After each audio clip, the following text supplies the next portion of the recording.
Throwaway because my fiance's family knows my main account.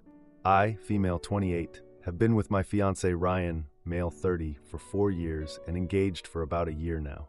I honestly never thought I'd be one of those people posting on here with MIL drama, but here I am. First off, sorry if this is super long and all over the place. I'm still pretty upset and haven't really slept much the past few days. So basically, Ryan and I met at this little coffee shop where I used to study for my graphic design classes. We were introduced by mutual friends and just clicked immediately. He's a software developer and I run my own small graphic design business now. Still feels weird to say that. We've always been pretty independent people and value our autonomy. Like we both pay our own bills, split rent fairly, and make our own money. Although I'll admit I'm terrible with confrontation and sometimes let Ryan handle difficult conversations, which is probably part of how we got into this mess. Anyway, the issue is with Ryan's mom, Diana, female 58. She's a widow. Ryan's dad died when he was 15, which was obviously really hard on both of them. I think that's why she's so involved in Ryan's life. And I get it, I really do. I've always tried to be understanding about their relationship and respectful of her while still maintaining some boundaries. When we first got engaged, I actually thought Diana and I were in a good place. She called me a lot and would sometimes just show up at our apartment unannounced, which I used to think meant she really wanted to get to know me. Looking back, I think she was mostly checking up on Ryan and making sure I wasn't, corrupting him or something.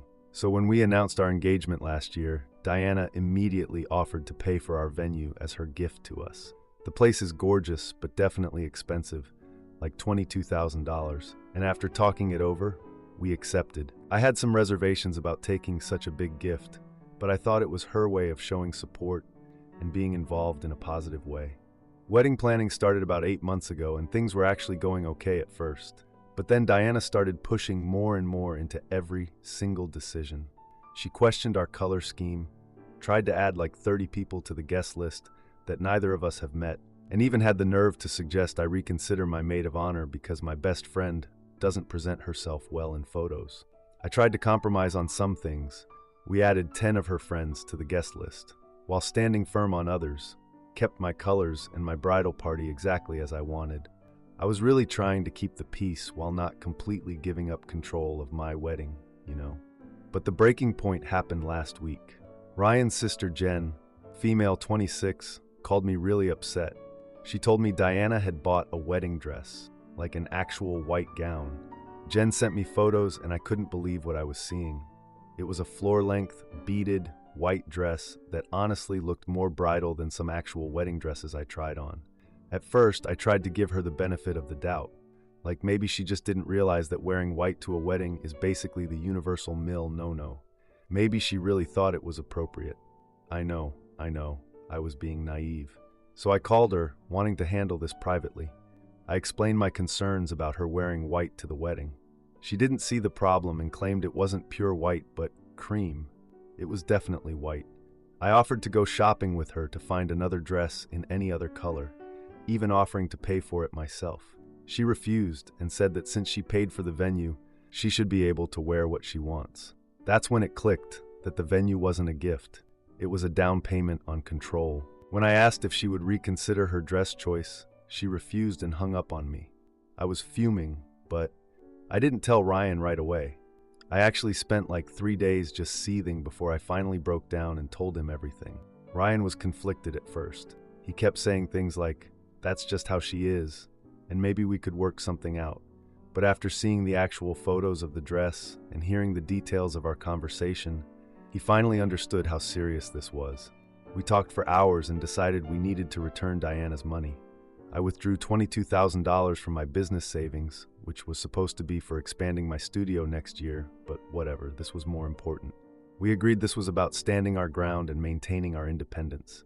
I tried resolving this privately 3 separate times. 1, the phone call. 2, a follow-up text explaining again why this was important to me. 3, having Ryan talk to her directly. She refused to budge each time, saying we were overreacting and that she would wear what she wants to the wedding she paid for. After all that failed, we made the decision to address it in the family group chat, which includes Ryan's sister, aunts, uncles, cousins, etc. Ryan wrote a message thanking Diana for her generosity, but explaining we couldn't accept gifts with strings attached. We told everyone we had returned the full amount for the venue and that while we still wanted Diana at our wedding, it would only be possible if she respected our simple boundary about not wearing white. The aftermath has been insane. Diana has called Ryan like 19 times in a row. The family group chat literally exploded. Some people supporting us, but others calling us disrespectful and ungrateful. Ryan's aunt actually called me a gold digger even though we literally returned the money. I honestly don't know if we did the right thing by making this public. Maybe we should have just kept trying to resolve it privately. But at the same time, she left us no choice after multiple attempts. We just want our wedding day to be about us, not about Ryan's mom trying to look like a second bride. The wedding is in 2 months, and this stress is making me break out in hives. Am I the asshole for returning the money and uninviting my future Mael if she won't change her dress? Are we handling this wrong? Edit. Some people are asking why Ryan didn't handle this from the beginning. He's been in therapy for years working on setting boundaries with his mom. This is actually the first time he's ever really stood up to her about anything serious. I'm really proud of him, but also terrified because this is going so badly. Edit 2. To clarify, we didn't completely uninvite her. We said she's welcome to come if she wears something other than white. That seems like such a simple, reasonable request. Edit 3. For those asking about the venue, yes, we already found a new place that's smaller, but actually more us anyway. My parents offered to help a bit with the cost, even though I didn't ask, and we're cutting back on some other things. Turns out when you're not trying to please your Mael, weddings can be a lot simpler. Now for the first update. I returned 22 grand to my MIL, who tried to wear a white dress to my wedding. She's now disowned, my fiance.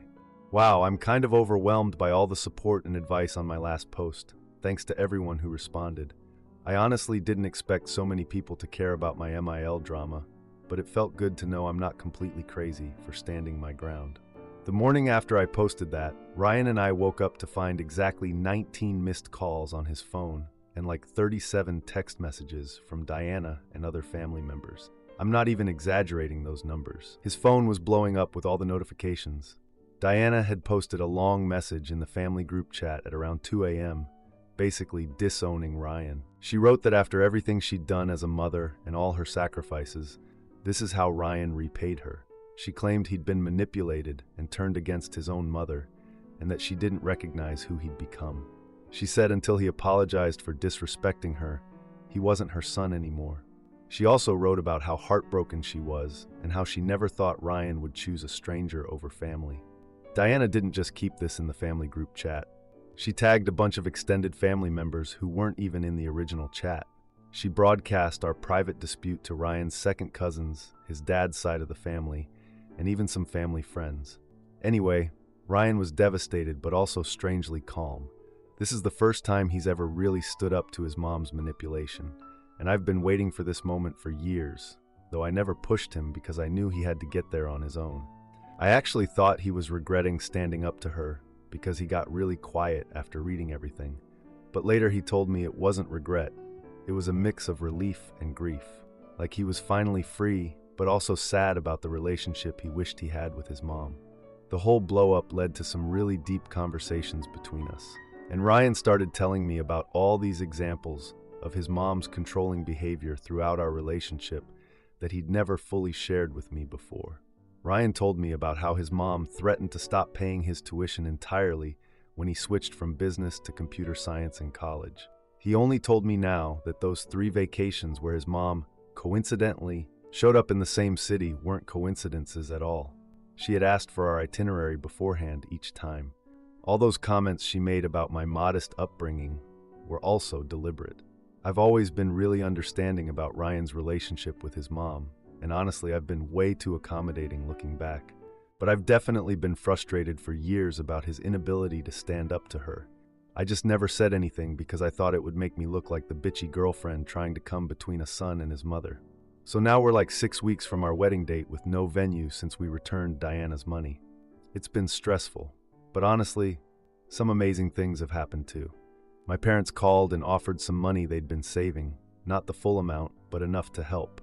And our friends have been incredible. One friend's uncle manages a small event space and gave us a discount. Another friend is a photographer who offered to do our photos at cost. We've had to scale back some things, goodbye fancy champagne tower, and hello basic open bar, lol. But we're focusing on what actually matters to us. The family dynamics have gotten so complicated. Ryan's extended family is basically divided into 3 camps now. 1, Team Diana, who think we're ungrateful monsters. 2, Team Ryan and Emma, who understand boundaries are important. 3, Team Switzerland, who are staying out of it, but occasionally send cryptic supportive texts. The wildest thing though, Diana's sister, Ryan's Aunt Carol, actually reached out to apologize for Diana's behavior. She told us this wasn't the first time Diana has pulled something like this. Diana tried to wear a white dress to Ryan's cousin's wedding years ago too. But Ryan's dad, who passed away, stepped in and stopped her. Carol said many of Ryan's relatives are actually impressed we stood our ground. I still have these moments where I feel terrible about all of this. Like, did I cause this family rift? I've literally cried myself to sleep some nights wondering if I should have just let her wear the stupid white dress. Was it worth all this drama? But then I think about how this is just the beginning of our lives together. And if we gave in now, what would be next? We started emergency premarital counseling to help us deal with this mess. Our therapist has been helpful and gave us ways to handle all these complicated feelings. Ryan is dealing with grief about his mom while also feeling relief. I'm dealing with guilt and anxiety about the wedding turning from something exciting into this stressful situation. But there have been some unexpected positives too. Like, Ryan and I have had some of the deepest conversations of our relationship because of all this. We've had to really talk about family dynamics, boundaries, and our values in a way we might have avoided otherwise. And Ryan's sister Jen has become like my actual sister through all this, even though she's in this awful position caught between us and Diana. I honestly don't know what to do about the actual wedding day though. I'm terrified Diana might show up uninvited and cause a scene, or send someone to disrupt things. Has anyone dealt with something like this? Should we hire security? That sounds so dramatic, but I'm genuinely worried. Edit. I should clarify about the money situation. Ryan and I both make good incomes, which is why we were able to return Diana's money. It definitely set back my business expansion plans, but our financial independence was worth it. We're scaling back the wedding and making it more intimate, which honestly feels more us anyway. A lot of people are asking why Ryan didn't stand up to his mom sooner. Please understand that when you grow up with a manipulative parent, it's not easy to recognize what's happening, let alone stand up to it. Ryan lost his dad as a teenager, and Diana basically made him her emotional replacement. He's been in therapy for years working through this stuff. I'm insanely proud of him for standing firm now. To the people suggesting we just elope, we've definitely considered it, but we really want to celebrate with our supportive friends and family. Plus, eloping would feel like letting Diana win by ruining our plans. We're determined to have our day, just with people who actually support our relationship. Someone asked about Diana's social media. Yes, she's been posting vague but obviously targeted updates about betrayal and ungrateful children, and how some people will never understand a mother's love and sacrifice. She hasn't named us directly, but literally everyone knows who she's talking about. Several of her friends have been commenting with things like, "You deserve better," and some women just want to steal sons from their mothers. It's honestly bizarre. Now for the second update. My male was escorted out of our wedding after showing up uninvited in an off-white dress. So it's been about a month since our wedding, and I've finally stopped having stress dreams about Diana showing up in a wedding veil carrying a bouquet identical to mine. Yes, that was literally a recurring nightmare I had. First, I want to thank everyone for their advice and support on my previous posts. Your comments really helped me feel less crazy during what turned into the most stressful lead-up to a wedding I could have imagined. Where to even begin? About 2 weeks before the wedding, Diana launched what Ryan and I started calling her reconciliation campaign. It started with random family members, who we started referring to as flying monkeys, suddenly reaching out to both of us saying things like, "Diana is really heartbroken and she's so sorry about everything that happened." The weird thing, none of these people could actually confirm that Diana ever expressed any specific remorse about, the actual thing she did wrong. It was all very vague, "she's sorry things got so out of hand" type messages. I'll admit that despite my better judgment, I felt this little spark of hope, like maybe she'd actually reflected on her behavior. Maybe she realized how inappropriate it was to try wearing white to our wedding. Spoiler alert, I was being stupidly optimistic. Again. During this whole period, I developed this weird coping mechanism where I would start stress baking at 2 a.m. Our freezer was packed with muffins and cookies. Ryan kept joking that I was trying to give all our guests diabetes. Anyway, Diana's campaign progressed to a tearful phone call with Ryan about a week and a half before the wedding. She talked for like 45 minutes about how excluded she felt and how she only wanted the best for us. Ryan put her on speaker so I could hear. During the call, Diana cried about missing Ryan and not wanting to be excluded from his special day. When Ryan asked if she understood why we were upset about the white dress, she completely avoided answering directly. She just said she'd returned that dress already. Ryan asked what she planned to wear instead, but she only gave vague answers about something appropriate without any specifics. Ryan told her she needed to send a photo of her dress for approval before she could attend. She got offended at this lack of trust, but Ryan stood firm on this condition. After the phone call, Diana offered to pay for our venue again, claiming it would be no strings attached this time. But whenever Ryan tried to circle back to the dress issue, she would get defensive or change the subject. We talked to our therapist about it, and she helped us realize Diana was still trying to control the situation, just with different tactics. So we maintained our boundaries. We told Diana she could attend only if she sent a photo of her planned outfit for approval, and agreed to respect our other wedding decisions without comment. She never sent the photo, but kept telling family members she was trying everything to reconcile with us. Not gonna lie, I wasn't as calm as I pretended to be. I was checking her social media like 6 times a day looking for any hints about what she was planning. Not my proudest moment. Anyway, we managed to secure this really beautiful local garden venue for our wedding. It was smaller than our original choice, but honestly more intimate and meaningful. Despite putting Diana on a strict information diet, she somehow found out details about the new venue. I'm pretty sure Ryan's cousin Mark told her. He was always Team Diana. The day before the wedding, Diana sent this dramatic email to Ryan, giving her blessing, while still positioning herself as the victim. It was this whole, "I'll step aside for your happiness, even though I'm devastated" performance. Ryan showed it to me and just sighed. Then, on the morning of the wedding, our florist called saying she saw a woman matching Diana's description just looking around near the venue. That was when we knew she was planning something. So the wedding day arrives, and I'm a bundle of nerves, partly from normal wedding jitters, but mostly from wondering if my future Miel was about to crash our ceremony in a white ball gown. We had hired extra security, an expense we hadn't budgeted for but felt necessary, and briefed them on the situation. The ceremony started beautifully. I walked down the aisle with my dad, and seeing Ryan's face when he saw me, God, I'll never forget that look. We were surrounded by our closest friends and family, minus the Diana faction, and everything felt perfect. We were halfway through our vows when I noticed a commotion at the back of the venue. And yep, there she was.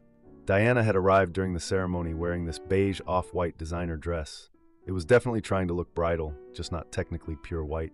Security and Ryan's sister Jen immediately intercepted her at the entrance. Diana started loudly protesting that she was the mother of the groom and had every right to be there. Jen quietly reminded Diana she wasn't invited after failing to meet our conditions. Diana literally tried to push past the security guard, like physically push him. The officiant paused the ceremony as guests turned to see what was happening. Ryan looked at me, squeezed my hand, and whispered, "Let's continue our day." But Diana wasn't done. She called out, "Ryan, tell them to let me in." It was mortifying. Security had to escort her away as she made this huge scene, crying and yelling about how I had stolen her son. The officiant, bless him, made this light joke about wedding excitement that broke the tension, and we continued the ceremony. Honestly, despite that brief disruption, the rest of the wedding was beautiful. Only a small group of guests noticed what happened, and most didn't know the full context. The reception was filled with love, good food, and dancing. For those precious hours, we were able to focus solely on celebrating our marriage rather than family drama. We went on our honeymoon to a beautiful beach resort and kept our phones turned off the entire time. It was exactly what we needed after all the stress. Just us, the ocean, and absolutely zero family drama. When we got back home, we found a peace offering from Diana, a photo album of Ryan's childhood with a note saying something like, "You may have stolen my son, but I'm choosing forgiveness." I was furious reading that, but we decided not to engage with it directly. I actually thought for a minute that maybe the album was her attempt at reconciliation. I'm so naive sometimes. But Ryan pointed out how passive-aggressive the note was. With help from our therapist, Ryan wrote a really firm but fair boundary letter to his mom. He acknowledged their shared history, but established clear conditions for any future relationship, including respecting me as his wife and respecting our boundaries as a couple. Diana has been alternating between giving us the silent treatment and randomly sending gifts or overly affectionate messages. She still hasn't directly addressed her behavior at the wedding or the pattern of boundary crossing that led to it. We've made some big life decisions based on this whole experience. We just closed on a house in a neighborhood that's about 40 minutes from Diana, instead of the 15-minute away area we were originally considering. Ryan has decided to maintain very limited contact with his mom with really clear conditions. It's been interesting to see how his confidence in setting boundaries has grown stronger through all of this. Some extended family members who witnessed Diana's behavior firsthand have actually changed their perspective. Ryan's Aunt Carol has been amazing. She actually sent us a card saying she was proud of us for standing our ground and that Ryan's dad would have been proud too. That meant a lot to Ryan. I think the weirdest part about all this is how Ryan and I have actually grown stronger as partners. Like, this horrible situation brought us closer because we had to be a united front. I don't blame myself anymore for standing firm, but I still feel sad sometimes about how everything unfolded. No one wants family drama to be part of their wedding memories. We've definitely learned some valuable, if painful, lessons about family dynamics before starting our own family someday. I'm hopeful, but realistic about Diana's capacity for change. As Ryan said the other day, I should have set these boundaries years ago, but better late than never. Sometimes protecting your relationship means making difficult choices about family involvement. And honestly, I wouldn't change our decision to stand our ground, even though it led to some painful moments. Several people have asked if we're planning to go no contact with Diana permanently. Right now, we're taking it day by day. Ryan will occasionally text with her, but there are strict boundaries in place. We haven't seen her in person since the wedding incident, and we're not rushing into any in-person meetings until she demonstrates she can respect our boundaries. So, maybe never. Someone asked about Jen's role in all this. Ryan's sister has been amazing through this whole situation. She was caught between her mom and brother, but ultimately stood with us. Diana has been giving her the cold shoulder too, so we've been making sure to include Jen in our regular game nights and dinners so she doesn't feel isolated. For people wondering about the flying monkeys, after the wedding stunt, most of them have gone pretty quiet. Funny how witnessing someone try to crash a wedding in a beige wedding dress makes it hard to keep defending them. Ryan's cousin Mark actually called to apologize for leaking info about our venue to Diana. He said he didn't think she'd actually show up and cause a scene. Seriously. To those saying we should have just let her wear the white dress to avoid all this drama, hard disagree. If we had given in on that, it would have just been the first of many boundaries she bulldozed right through. Setting boundaries is hard and messy, but I'm 100% convinced we did the right thing, especially now that we've seen how far she was willing to go.